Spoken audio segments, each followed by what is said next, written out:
Hello, everyone, and welcome. Um, and I hope to inspire you to plant some native plants in your garden and maybe to slowly create some full wild gardens. So to get started, last year and some of my other webinars, we've talked about using native plants and how you would incorporate them into a landscape based on what kind of soil types and what kind of light and so forth that they would take.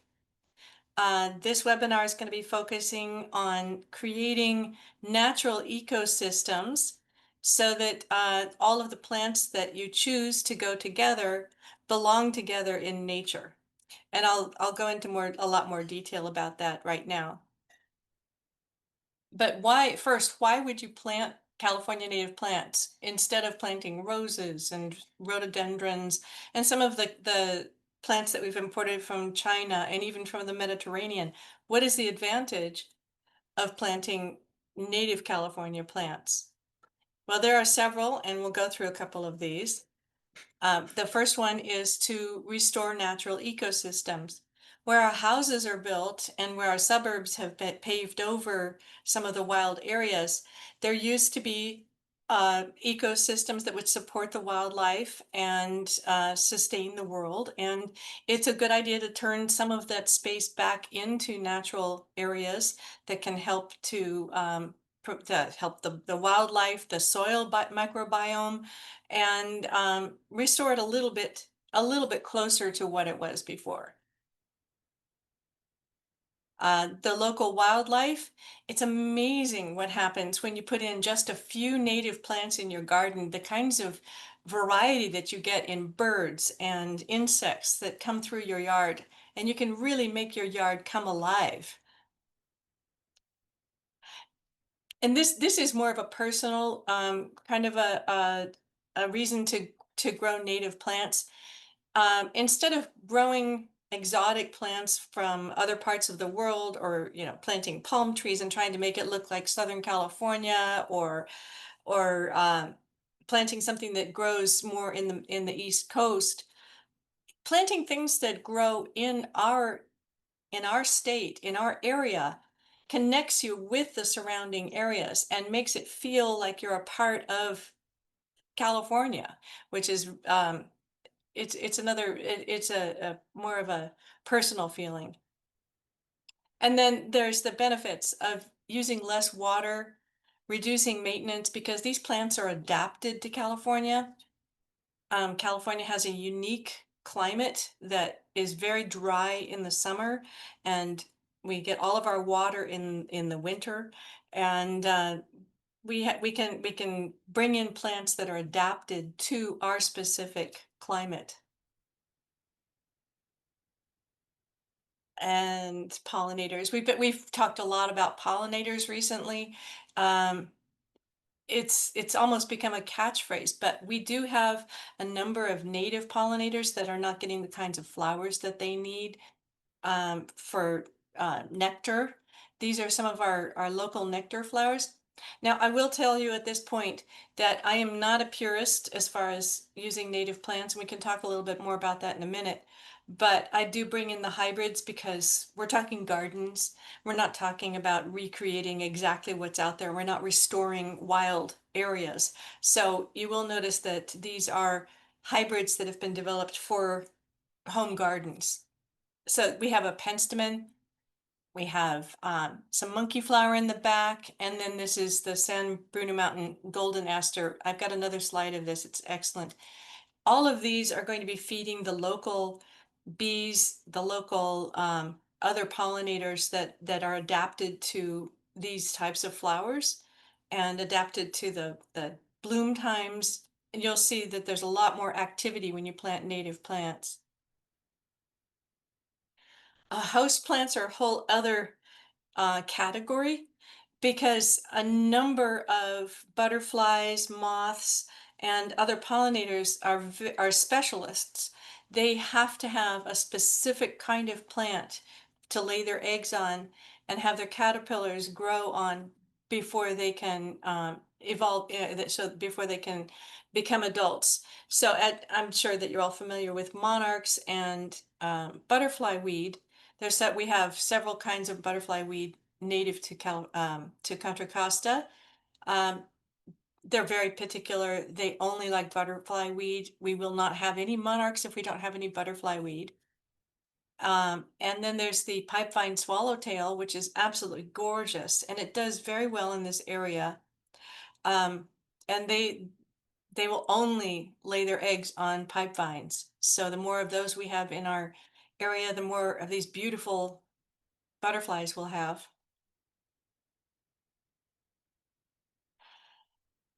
And birds. Now this is something it's very sad because our insect populations have decreased so much in all of North America that our songbirds are declining quite a bit, 30% since 1970. They have to raise their babies on caterpillars. They can maybe eke it out with a few worms and so forth, but they do rely on caterpillars. And again, going back to the pollinators, if we don't have the right kinds of host plants, we're not going to get any caterpillars. And then the birds have nothing to feed to their babies. So it's very important for us to have a variety of host plants in order to feed the birds. And then up in this corner, we have a toyon.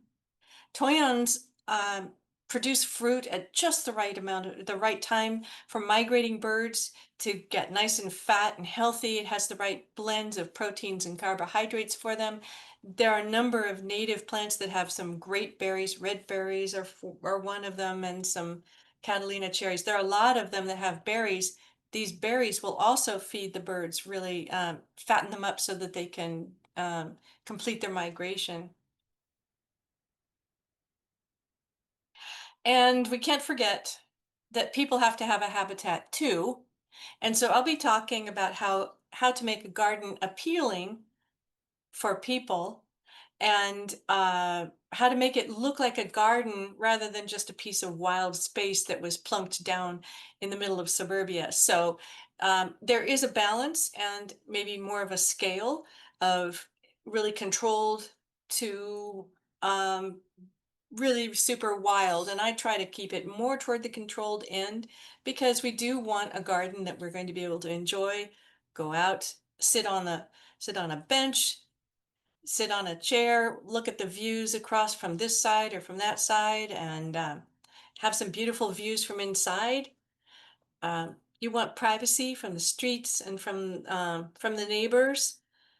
And you want your house to look great from the street. You want it to look like it belongs in a suburban neighborhood. You want to maintain its value. You want to make the house look like it's settled into the landscape. So it's important to keep all of these in balance with trying to keep the pollinators happy and the birds happy.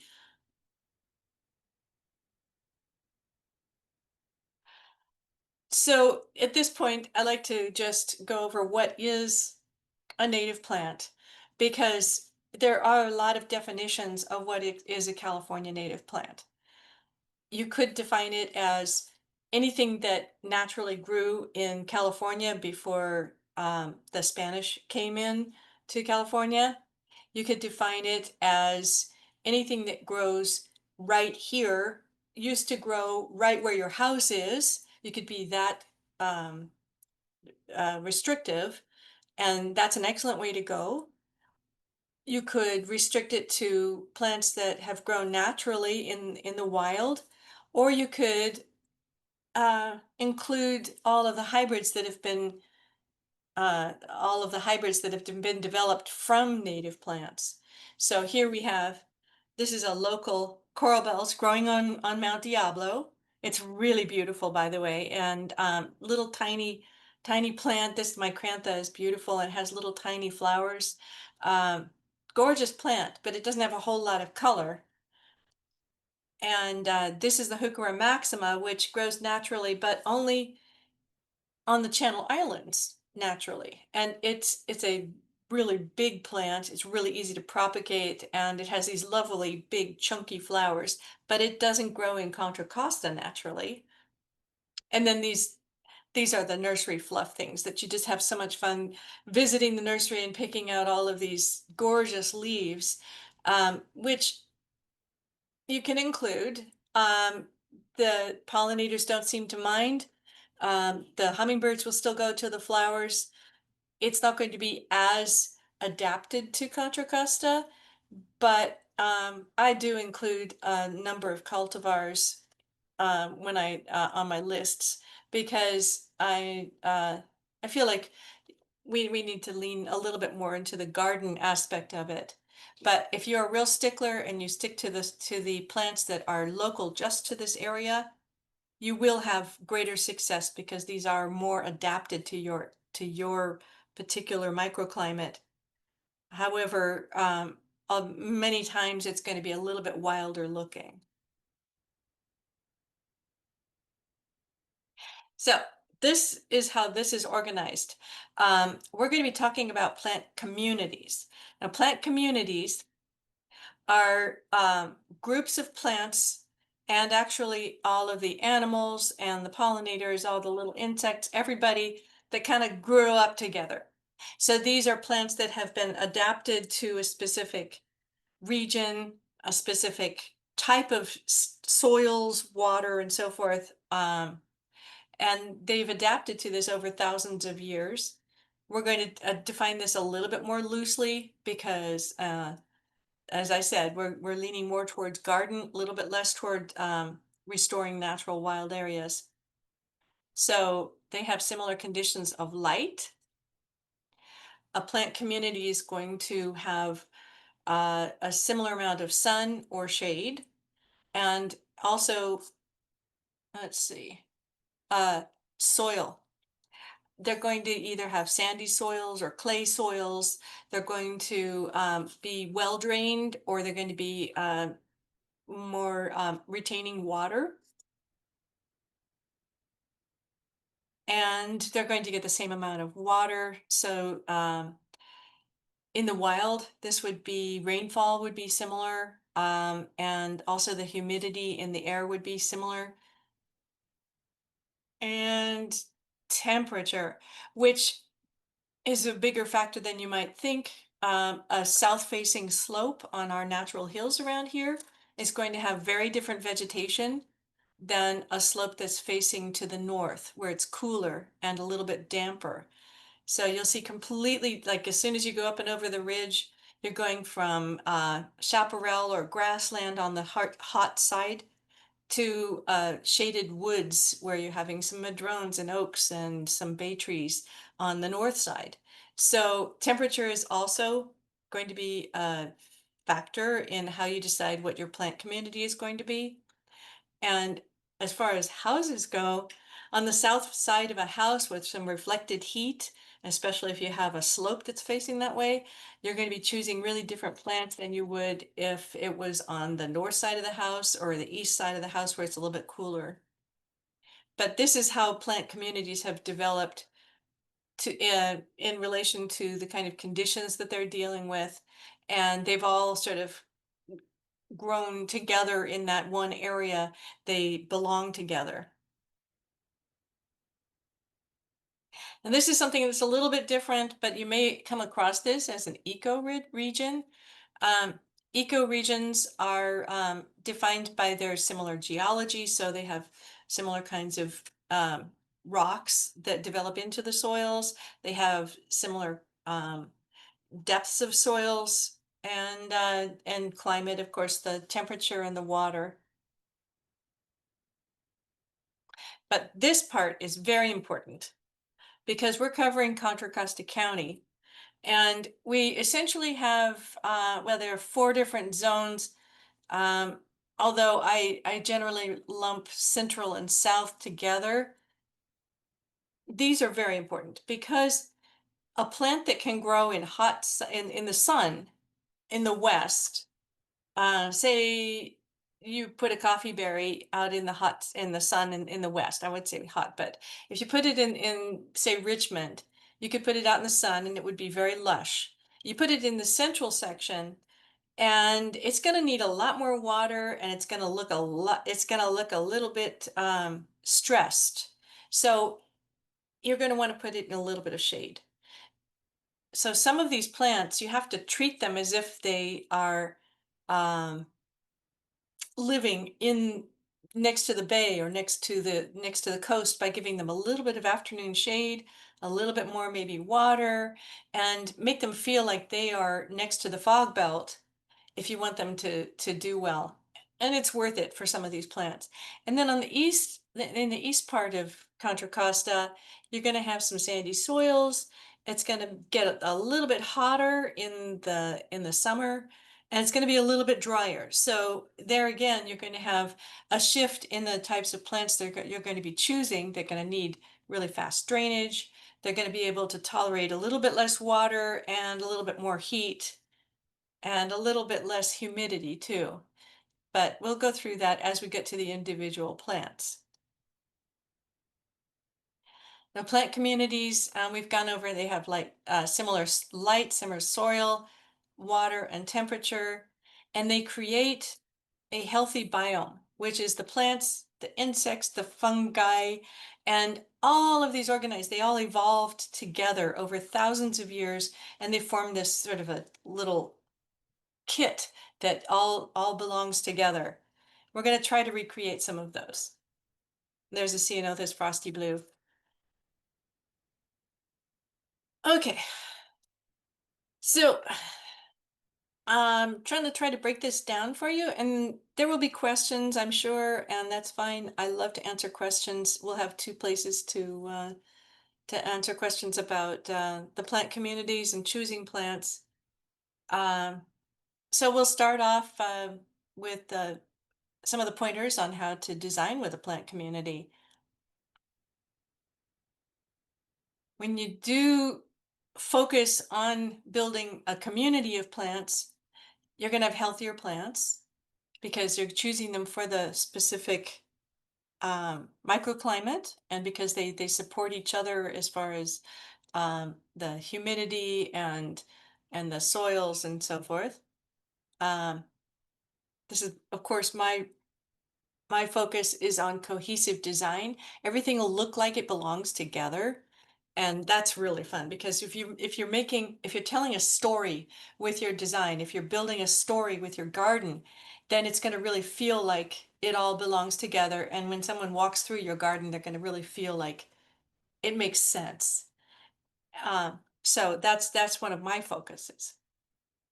And of course, supporting wildlife, which it sounds like all of you really are very interested in, because um, the flowers will bloom at different times of the year, hopefully in succession. They'll get the bees will be able to come up out of hibernation, and they'll have the kinds of flowers that they need for nectar.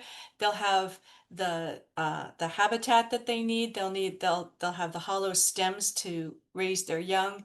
They'll have everything that they need all together, one big package right there. So this is really helpful to support wildlife. It forms this wonderful net of interdependence.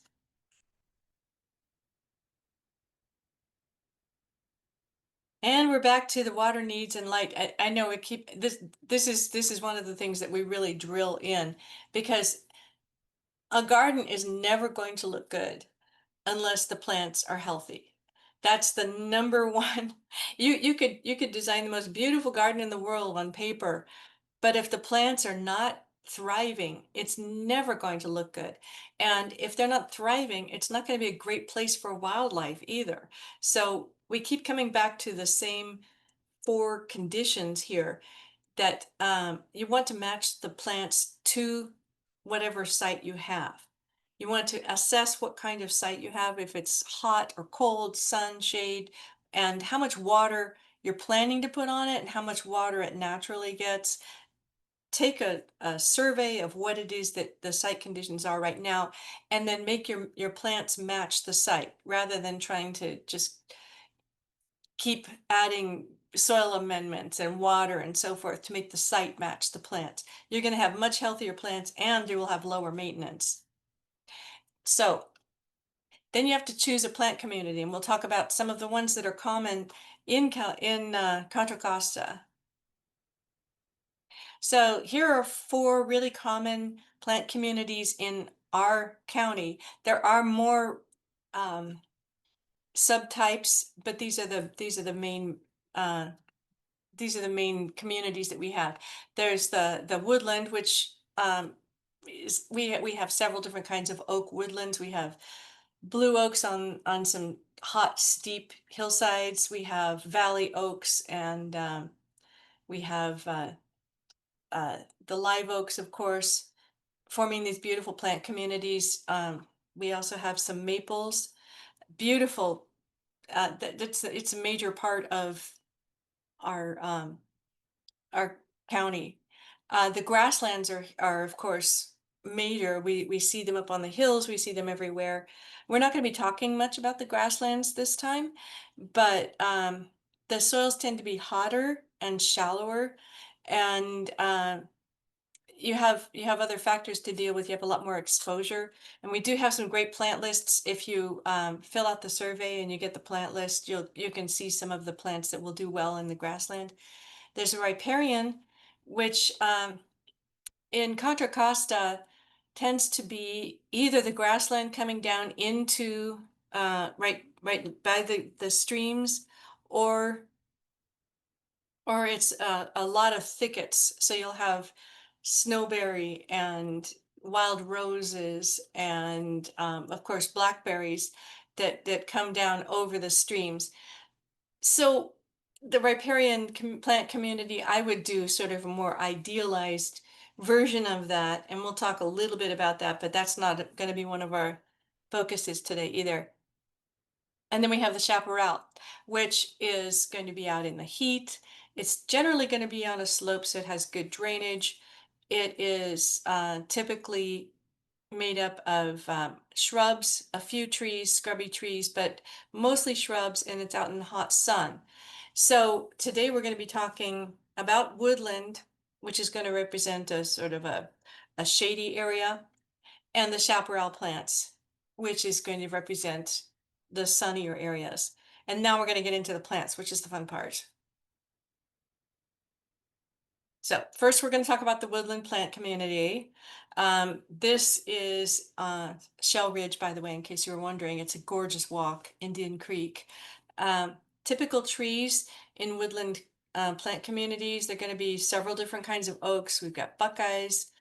Um, we we have some big leaf maples. There are a few other trees. We got some bay trees in general, but these are the main trees in Contra Costa. And growing conditions, you're going to have some dappled shade. You're going to have a little bit of deep shade in the canyons, and of course the clay to loamy soils, which we're all dealing with the clay. A little bit of loamy soils. So here you see some buckeyes. These have lost their leaves. They do lose their leaves early in the season, but they have these beautiful sculptural branches that are kind of fun. Um, in Contra Costa, we have the shaded canyons, we have sheltered valleys, and then we have what they call oak savannas, which is the oaks that are just spread a certain distance apart. And then you have grassland under them.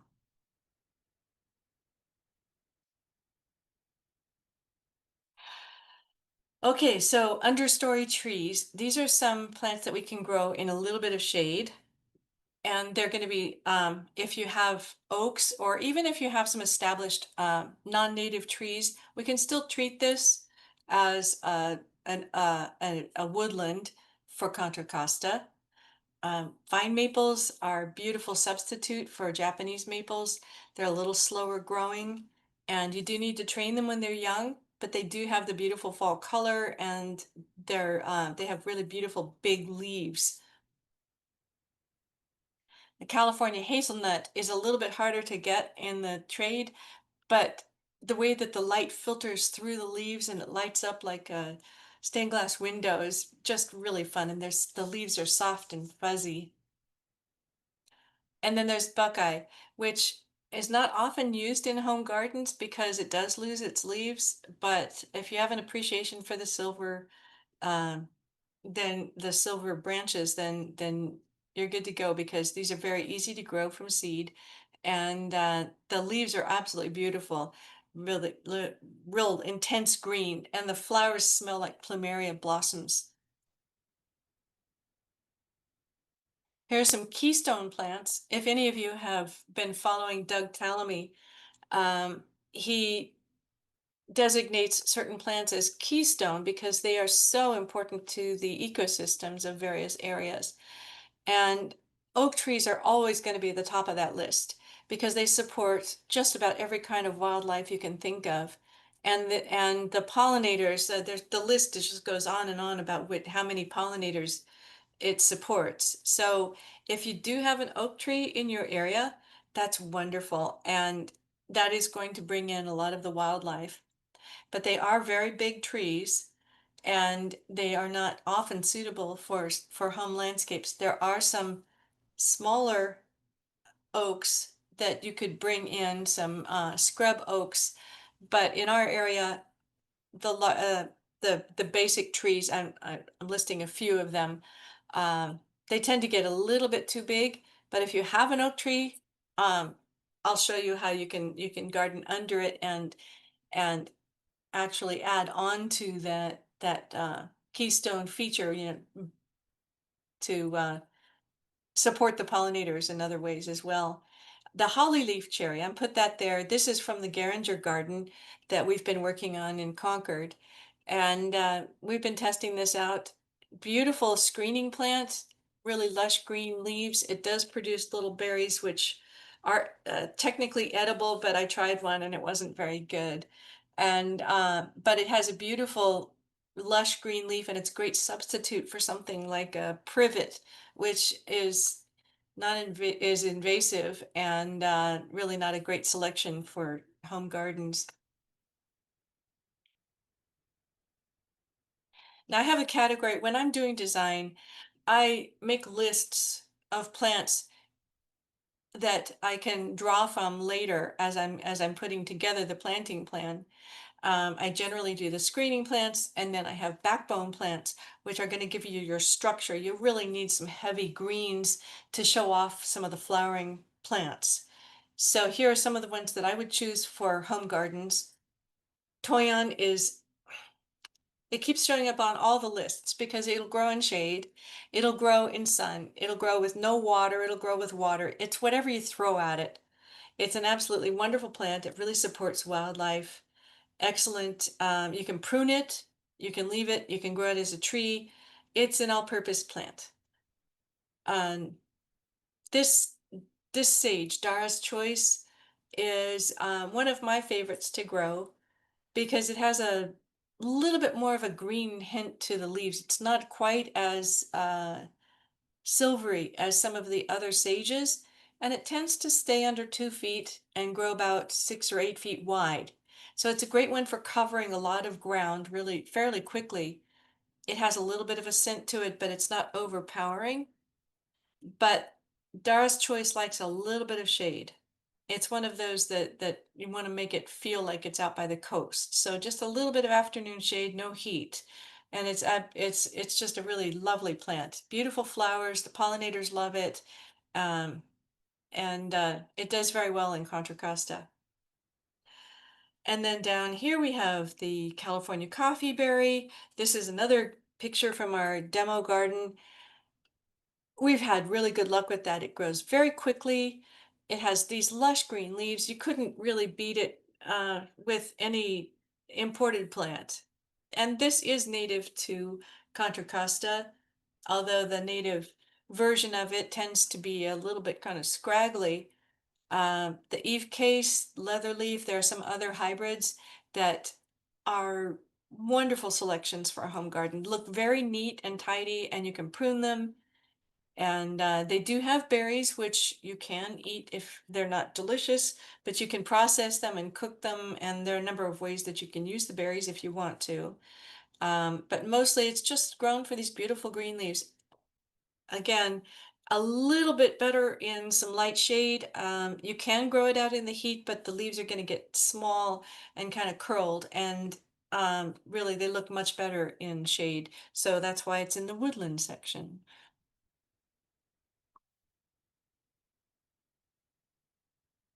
Some more backbone plants. Um, this isn't by any means all of them. I'm just giving you a little taste. It was really hard for me to prune the list. Pacific wax myrtle. Um, to have really good success with this, it really needs fast drainage and it does need a little bit of water, more than some other plants do. So, but it will compete with any imported plant that you might find from in a traditional landscape. Very, very green and very fast growing when it gets the right conditions. The huckleberry, that's just a fun little plant. It's not very fast growing, but it does produce huckleberries. They naturally grow on the Berkeley Hills and other areas, but in Contra Costa County, you would find them in the Berkeley Hills and mostly on north slopes. So if you can imitate those conditions with a little bit of shade, you're going to have a very healthy plant. They do like a little bit of acid in the soil, so they naturally grow where there's a lot of um, plant material, like a lot of compost. You would want to put a lot of compost there. And then there's Catalina perfume, which is it doesn't naturally grow in Contra Costa. It grows only in Catalina Islands. But it is widely grown in the nursery trade because it has these lovely green leaves, and it stays low, generally under a foot. Catalina perfume likes to send up some taller runners, and what I do is I peg them down to keep it a little bit more flat so that it looks a little bit more uniform, but it grows so fast. I planted out some from 4-inch pots about 3 months ago, and now they're about 2 feet wide. So fast growing, really green, super easy, takes very little water. Um, Excellent plant, but you do need to peg down the branches or it gets a little bit wild looking.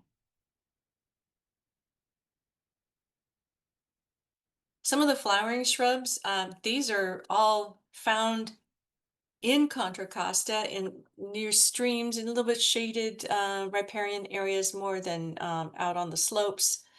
The nine bark is just it's just all over.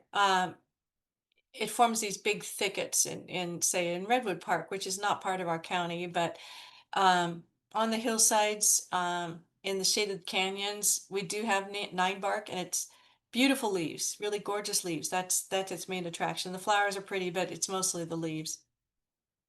And then flowering currant, the here too that we've been growing in the demo garden. Um, Absolute beautiful flowers. The hummingbirds go crazy for them. They bloom early in the season, so great time for the pollinators because they have something to eat right when they wake up from hibernation or in a time when there's fewer plants around. There's also a flowering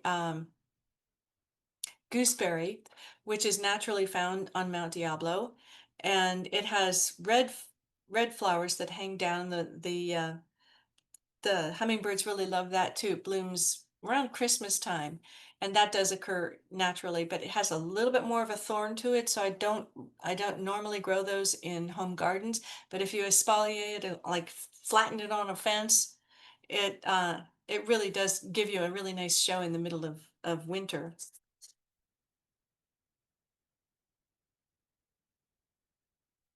And then here's some leaves in the in oak woodlands. You get these dappled light coming through, and the leaves just light up like stained glass windows. And so I like to plant some lighter, thinner leaved plants that will actually show up in this light. Snowberry is super, super easy. And really, you can't get much easier than a snowberry, but you don't want to eat the berries. So if you have children that eat berries, you don't want to plant this, but super easy. It grows wild on Mount Diablo, and it actually looks really neat and looks great in a suburban garden. And of course, we've already talked about the flowering currant, and This is a actually a dogwood. You can see the flowers aren't like a traditional dogwood, but beautiful leaves, really gorgeous little flowers, really fun plant, and it grows well in a pot. Perennials, this is where we get into that. You build the structure with all these green plants, and then you get to decorate it with all these little flowers, and this is really fun. So the coral bells in the shade, so many varieties. It would take pages and pages to just look at all the varieties. The California asters are gorgeous and super easy, hardly need any water. Seaside daisy is going to be a little bit fussier because it really wants to be out by the bay. So if you're not by the bay, you have to pretend that it is with a little bit of afternoon shade, but they do fine. And it comes in this color and this pink and a little bit more of a blue, depending on which cultivar you choose. Monkey flowers, just gorgeous and super, super easy. Um, Come in so many different colors. They're also very easy to propagate, by the way. Here's the California aster and mugwort, which I have some in my garden that I pulled out of a next to a road, threw it in the back of the car, drove home, planted it in the ground, and now it's an absolutely gorgeous. This is it right here. So super easy, and they smell wonderful. Really fun little addition to the garden. And more perennials. I need to speed up a little bit. Blue-eyed grass, super easy. This is a dwarf variety, but it also grows wild on the hills in this taller version right here in Contra Costa. Super easy. Foothill penstemon. This is very popular right now. The Margarita penstemon, beautiful flowers that blue that go to a nice rich purple down in the center, and it's a low growing plant. It grows about a foot tall and spreads wide. After it flowers, you cut it back really harshly, and then it should come back out again really nice and fresh. Hummingbird sage, you, hummingbirds go crazy for it, and then the leaves smell like mint, and they make a wonderful tea. So that's fun. That's the pink flowers there. And I'm just going to scroll past the fern grotto real fast. This is if you want to add, if you wanted to have an area that had a little bit more water, a little bit more shade. Um, these are a lot of fun. I grow these in pots in the shade so that I can have a fern grotto. So we're using the chaparral plant community more as a stand-in for just a sunny area. We do have a lot of chaparral in Contra Costa, Mount Diablo, Black Diamond, and in the Berkeley Hills. There's a lot of chaparral, different kinds. The native chaparral in our area is chamise, which we're not probably going to be growing in the garden, partly because it is the fire hazard. Um, Although there is debate about that. Mountain mahogany, manzanitas, and we'll be talking about a lot about manzanitas. Ceanothus, the ceanothus that grows in our native chaparral is buckbrush. I'll show you a picture of that. And madrones, which are gorgeous but very, very hard to grow. Yerba santas, which people have had success with, but um, I'm not necessarily going to recommend that for a home garden, but that's our native chaparral community. There's a lot more, but that's sort of the backbone of our chaparral plant community. Keystone plants, um, manzanitas, all kinds of manzanitas. There are so many kinds of manzanitas, and they're all everyone is beautiful, has its own character. And on the list, you'll see we have some that are going to be tall and sculptural, and some that are going to be short and spreading. One thing I want to mention about manzanitas is that if you grow the manzanitas from the Edmundsii, it's the cultivars of Edmundsii. You're going to have a lot of success with those in the central and west counties. There, there's Carmel Sur, and it's on the list, but Carmel Sur and A couple of the others are going to be a little bit tougher and handle the heat a little bit better because the low growing ones tend to want to live right next to the ocean and they want some coolness. But the taller ones, we have a huge selection. And they're all very, very easy to grow. Dr. Hurd is one that's very popular, and I have several pictures of it because it uh, it's it's a beautiful tall manzanita with really chunky leaves that is really good contrast with other smaller leaves. Toyon, I've got Toyon again because it just shows up everywhere. Um, and by the way, birds will plant Toyon in your yard. It that they plant it all over the place. That's how tough this plant is. And Western redbud, many of us are familiar with this, with the round leaves and the magenta flowers in the spring. Beautiful little small tree or a large shrub. This ceanothus is a smaller version of the larger ones. It only grows to about 2.5 feet tall and about 5 feet wide. There are several of them that are in that maritimus group, and they're all a little bit smaller. They like a little bit of shade in the afternoon, but oh, they're just absolutely spectacular. And the California buckwheat. So this, when it blooms, it is just completely covered with pollinators, all different kinds, just buzzing all over it. It's completely alive. It's one of the best pollinator plants you can possibly grow. And what's so wonderful about this particular buckwheat is that it's very easy to grow. It's really green, looks great in a suburban yard. You can trim it, you can cut it back. Always looks great. It looks great if you leave the flowers on, or if you want to cut them off. It's better to leave them on for the pollinators, but just an excellent overall plant. And I have another picture of it a little bit later. All of these are excellent for the birds and for all of the pollinators. They all depend on ceanothus, manzanita. If you did your whole yard in ceanothus, manzanita, buckwheat, and sage, you would have everything covered. Those are the four basic plants.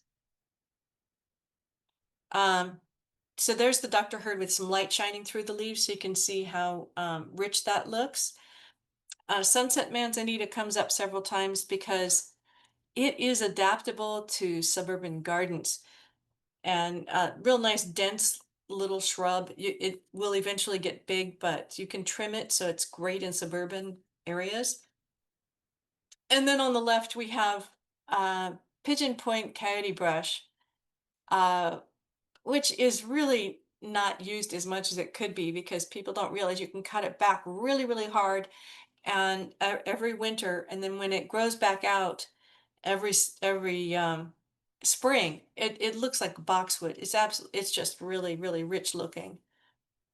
Diamond Heights ceanothus, on the right side of that picture, is variegated form, and this picture is taken in El Cerrito, so it can take the sun there.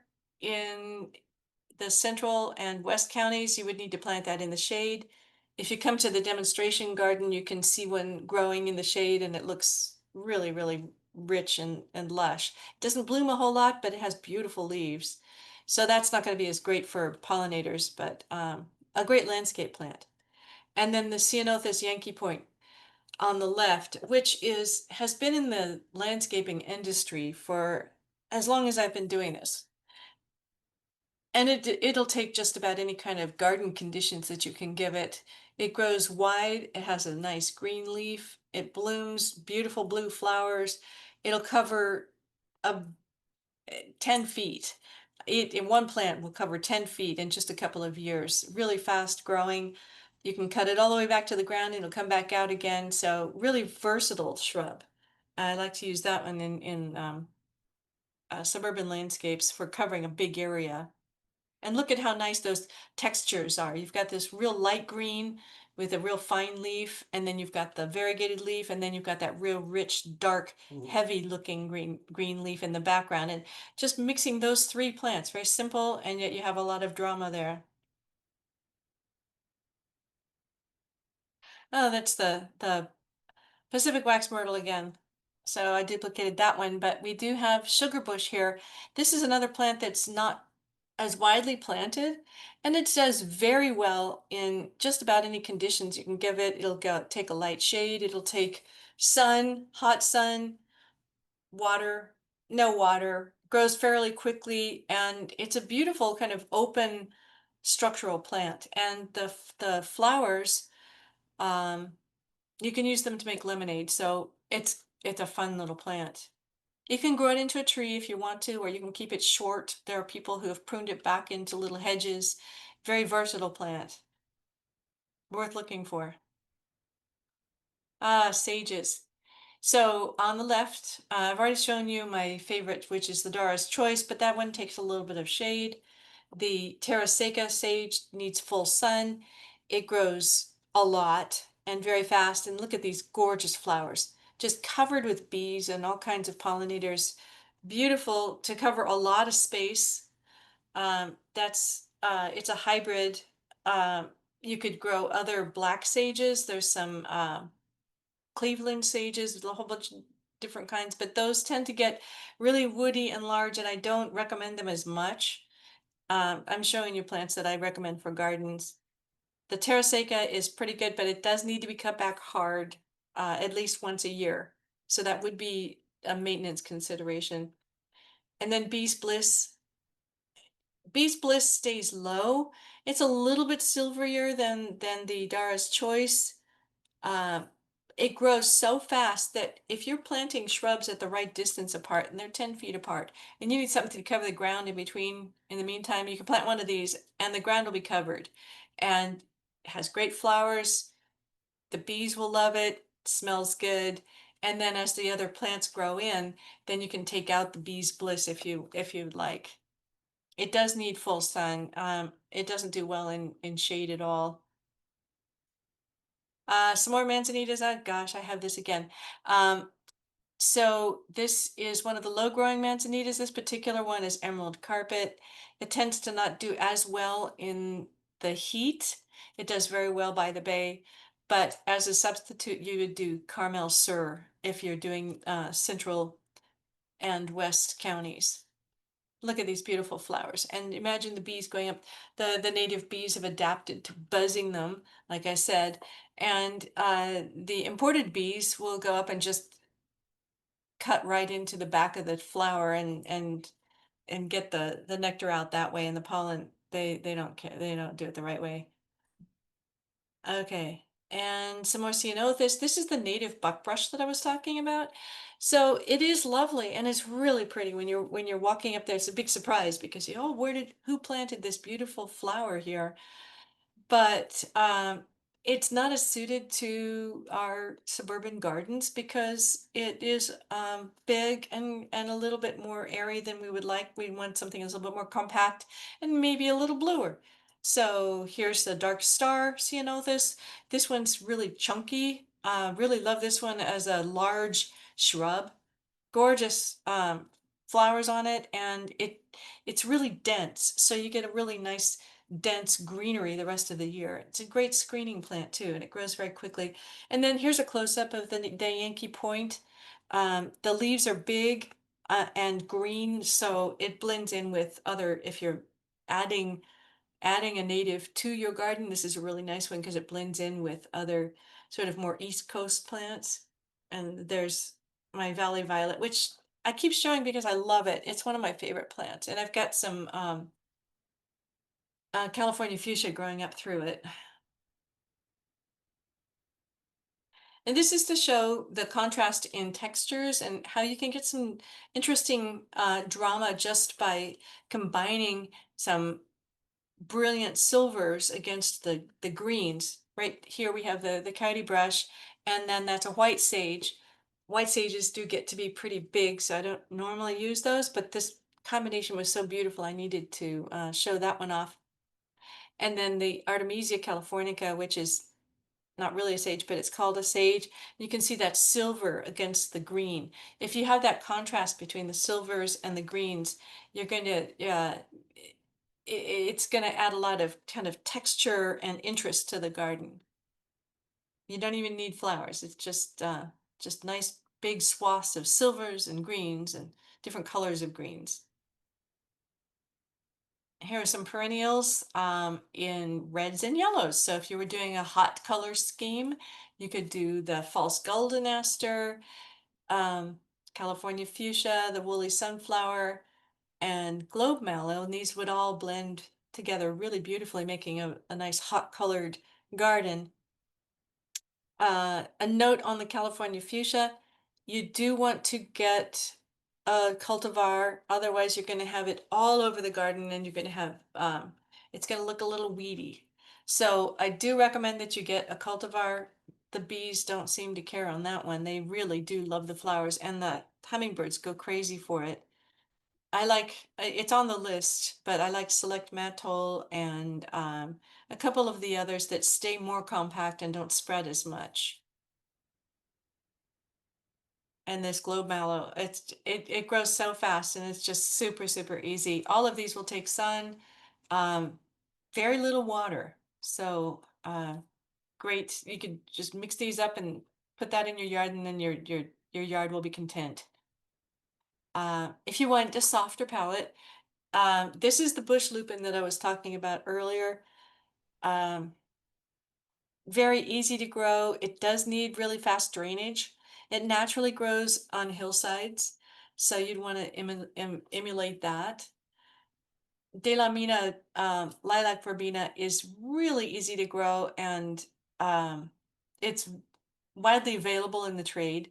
So that's fun. And it has flowers almost all year round. Although you do want to cut it back really hard twice a year so that it stays nice and compact.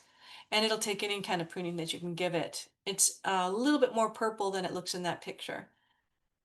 And then there's yarrow, which, okay, so yarrow is naturally found all over the world. And there are yarrows that are really specifically from California that are native to California, but we include all of the millefolium yarrows because there's such a variety of colors and the pollinators don't really seem to care. So grow yarrow to your heart's content and you're fine. Here's some more yarrow. This one's terracotta. And then the white flowers down here is the California buckwheat. I was showing you one before, just covered with every kind of pollinator you can think of. All of the buckwheats are great for the pollinators. The reason I'm recommending this one is because it's just the right size for a suburban yard and because it takes pruning and it has all of the other features of the pollinators and so forth. And there's a pink, well, they call it a pink California fuchsia. So if you're not into hot colors, you can have this sort of a salmon color. Some drama. There's your deer grass. Deer grass, give it a lot of room. A lot of room. Give it 6 feet between each one, just to be sure. Otherwise, it's gonna look crowded. So give it a lot of space, and there's your hummingbird sage. I love backlighting. Some annuals. Annuals, they're very helpful to the pollinators. To have some massive sources of pollen and nectar right in the beginning of spring is really, really lovely. And they're very easy to grow. The California poppies, everybody knows red California poppies. Baby blue eyes, super easy. And the lacy Phacelia, they're very satisfying to grow from seed. Very, very easy and just absolutely beautiful. Really early in the season too. There's so many annuals. Make sure that you get some, if you do get a wildflower mix, make sure that it is an actual native California wildflower mix. Otherwise, you'll get something with cosmos and stuff in it. So this is the basic California. This is the UC slide that we really need to show um, in every webinar, really essentially. So the 4 foundations of success. This is so that you can have really healthy plants because, as I said, if your plants aren't healthy, nothing's going to look good. And the pollinators aren't going to be happy either. So we've already talked about soil, whether it's clay or sand, whether it drains well, whether it's going to retaining water, how much water, and how much sun, and the aeration is super important for California natives. A lot of them really need a lot of air in the soil, which means they want to be planted high. They want a lot of good drainage, and we can talk a little bit about that. So here, if you're going to be adding some plants to your landscape that you already have, you're going to be tucking them in between other sort of more sort of 19, yeah, the 19th, 18th century, I don't know, some of the plants that are already there. Then you want plants that are going to be adaptable. So you want plants that are going to be garden tolerant. You want to look for that when you're researching them. That means that they're going to have a wider range of what they will tolerate as far as water, as far as soils. Um, you want to match what kind of irrigation you have nearby, so that if there is a lawn nearby, or if you have some plants that you're watering more heavily, you want to make sure that you're not going to be killing them with too much water. Um, match your irrigation system. You want planting zones that are going to have the same amount of water. So these plants will adapt, and it's on the list too. So you can have that list. Plants that are a little bit more adaptable, sun and shade, of course. You want to make sure that you match how much sun they want. And then maintenance. And this is something that's really big, because if you're going to be maintaining, or if you're going to hire somebody who maintains plants with a lot of shearing, you want to make sure that you have a plant that can handle pruning, whether it's going to be from hedge pruners, or if it's going to be clippers. You want to make sure that you have a plant that's going to be able to handle being cut back. In the manzanitas, the sunset manzanita and the Howard McMinn will be able to handle some shearing. But the others, if you cut them back like that, you're going to get a lot of dieback, and you may even kill it. So manzanitas are not going to be able to be cut back as much. But ceanothus, the buckwheats, the Pacific wax myrtle, it's on the list. Those can handle a lot more pruning. You want plants that are going to be able to handle whatever kinds of maintenance is already established in your yard.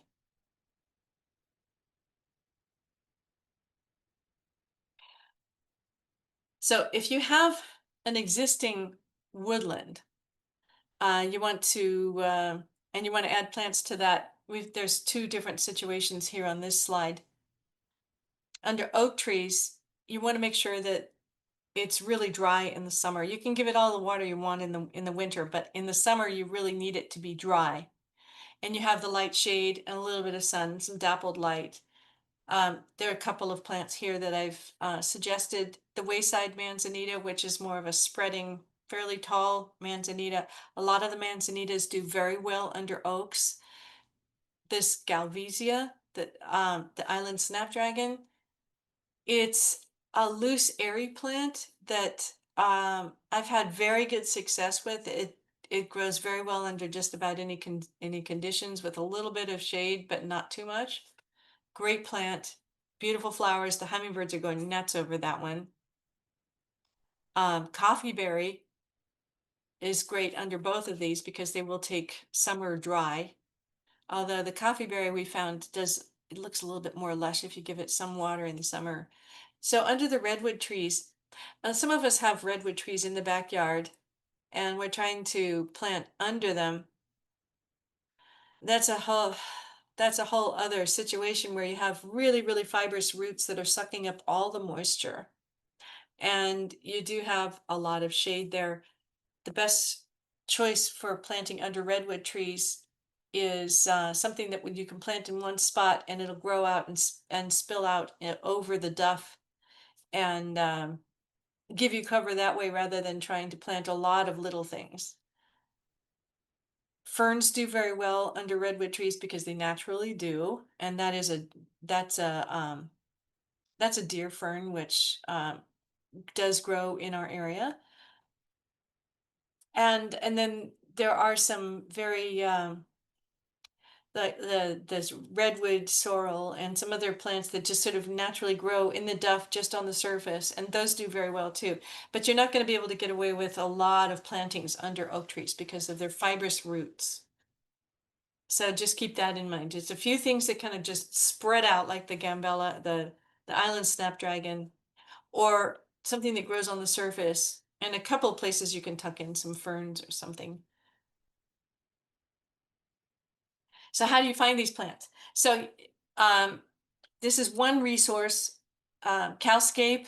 Cowscape is great, although they bombard you.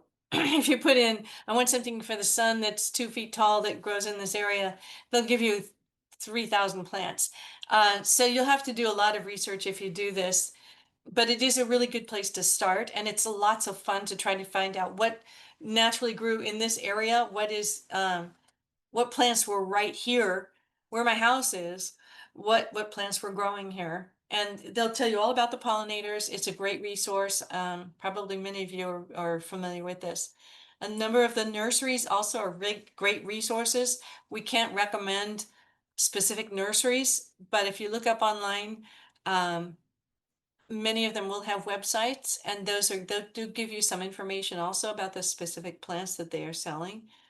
Um, and also, Calscape will tell you if a particular plant is available at a nursery. They'll recommend nurseries for you. So that's another way to find local native plant nurseries that will be able to sell you the plants that we've been talking about. And there are a number of them in the Bay Area.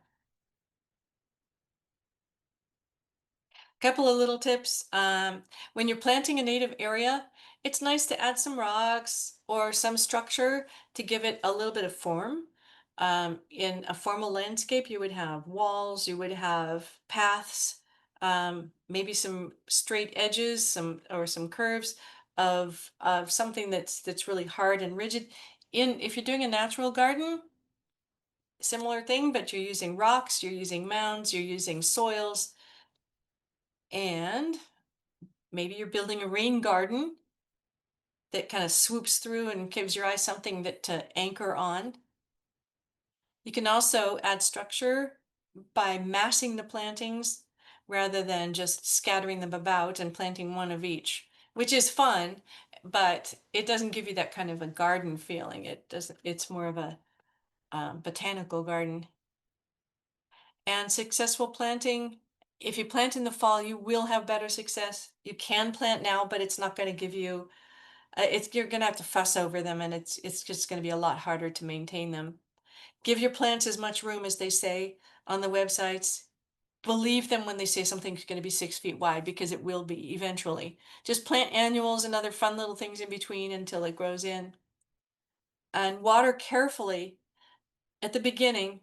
You don't want to just plant them and leave them. They're not gonna make it. You need to get yourself a moisture meter. Really check the water every week. Make sure that the water, it dries out on the surface about 2 inches and then stays fairly moist underneath, at least for the first 2 years. You want to make sure that's going to give them a really good start. And that goes for just about every native plant that you could be planting in your garden. And the most important thing is researching every plant to make sure that you understand the magic formula for that plant. What are its particular needs? There's lots of books. And at the end we have resources. Look them up, get to know what they need, and then just try to give them what they need. And then eventually it's going to pretty much take care of itself. But important to learn that right up in front. Um, when you're planting, you want to dig the hole, fill it up with water a couple of times, check the drainage that way, and also that fills the water out into the surrounding soil. That's going to give your plant the best start. And I'll show you planting high. You want to plant the plant up a little bit higher than the surrounding ground, because if you do have mulch, you don't want to cover the crown, and that'll give it some good drainage right at the crown where the plant is growing out of where it grows out of the ground. Okay, so the most important thing is to